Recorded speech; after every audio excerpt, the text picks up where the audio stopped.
MX Réflexion en direct du Lucas Bikes Park où Nico, tu vas essayer la 302 temps Husqvarna, modèle 2019. Toi qui connais du 4 temps, du 2,5 400, tu t'attends à retrouver quoi sur cette moto avant cet essai? 300 de temps, pour moi c'est une cylindrée un petit peu particulière, c'est comme ça que je l'imagine. Je pense que ça ressemble vraiment au 250, je vois pas comment ils ont pu faire la différence, si ce n'est au niveau du couple moteur, peut-être un petit peu plus de reprise en bas régime. Mais bon voilà, là il y a vraiment que seul moyen de savoir c'est de l'essayer. Et voilà, l'a priori que j'ai par rapport à ma 254 temps, c'est peut-être un petit peu plus de pêche, même si ça a dû être comme sur la 2.5 corrigé par l'injection. Et voilà, on va essayer ça sur la piste. Et justement, est-ce que tu crois pas qu'il va y avoir un peu plus d'inertie vu qu'on passe sur un moteur un peu plus gros que sur la 2,5? Enfin, je sais pas, ça reste quand même un 2 temps, donc pas de frein moteur. Sans doute un petit peu plus maniable, plus facile à amener dans les virages, voire même dans les parties, un petit peu plus franchissement sur les troncs d'arbres, les cailloux. Honnêtement, j'en ai aucune idée, il faut voir ça sur la piste. Bon ben, on se retrouve après pour voir le verdict et voir vraiment ce que tu en as pensé.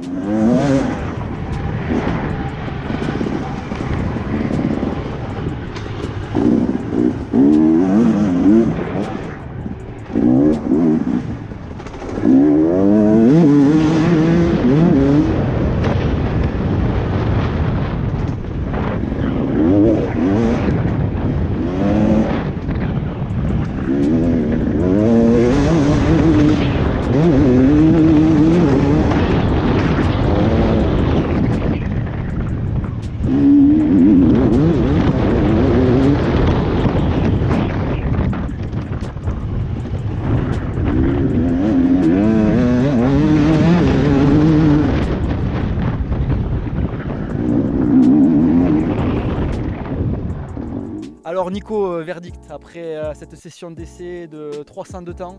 On sait que tu as essayé pas mal de motos, on sait que tu as essayé du 4 temps, du 2 temps. Explique-nous un petit peu ce que tu penses de cette 302 temps par rapport aux autres motos, on va dire. Ouais, 302 temps à injection, donc pour remettre un petit peu les choses dans leur contexte, on a essayé ça sur une piste qui était plutôt spéciale, bande de relais, un petit peu d'herbe, pas beaucoup de franchissement, pas de cailloux, pas de troncs d'arbres à sauter. On a roulé un petit peu dans les bois, c'était la partie la plus technique, donc voilà, ça c'était pour le contexte piste. 302 temps, alors voilà, c'était une moto que j'avais jamais essayé, je savais pas trop on va dire à quoi m'attendre, plus un gros 2,5, et effectivement c'est un gros 2,5. Surtout quand la puissance arrive, je trouve que ça arrive d'un coup, encore plus que le 250 de temps. C'est quelque chose qui m'a un petit peu déçu personnellement, mais comme j'ai dit dans d'autres vidéos, je pense que je suis formaté maintenant en 4 temps. Ces années à rouler sur des 250 et 454 temps en motocross et en enduro m'ont un petit peu déformé. Ça, voilà, ça pêche un petit peu sur mon pilotage, il faut être très précis avec cette machine. Pour moi, elle manque un petit peu de couple. Maintenant, avec l'injection, il y a moyen de faire des réglages.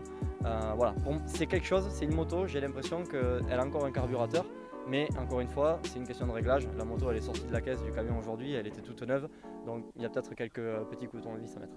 Et est-ce que tu penses que justement ce trop plein de puissance, cette puissance qui arrive d'un coup est compensée par la maniabilité du 2 temps, on va dire dans les petits sous-bois, dans les parties un peu plus techniques? C'est pareil, hein, sur les 4 temps, ils ont fait un énorme boulot chez Husqvarna. On retrouve des motos très maniables. Et du coup, je m'attendais à encore plus maniable sur les 2 temps et ça n'a pas été le cas. Un petit peu survireuse dans les bois, ça avait tendance à m'amener vers les arbres de temps en temps. Vous le verrez sans doute sur la GoPro quand je l'avais sur la tête. Mais non, voilà, je m'attendais honnêtement à mieux. Je suis un petit peu déçu des 250 et 300 de temps. Maintenant, voilà, je suis un pilote déformé. Et si on termine juste sur la partie cycle, tu as pensé quoi des suspensions, on va dire fourche, amortisseur, comment se comporte la moto, tant sur la spéciale, bon la spéciale n'était pas trop défoncée, que sur la partie sous-bois, on va dire plus technique? Non, moto très souple, très confortable, je pense qu'elle peut convenir à tout le monde. Après c'est juste quelques petits réglages à faire sur la fourche. Moi je la trouvais peut-être un petit peu basse de l'arrière et ça avait tendance à m'amener, comme je disais, elle était un petit peu survireuse. Mais voilà, je suis jamais content. En fin de compte, je me plaignais que ma 250 FE était un petit peu trop haute de l'arrière et un petit peu difficile à piloter pour les courses sur pattes.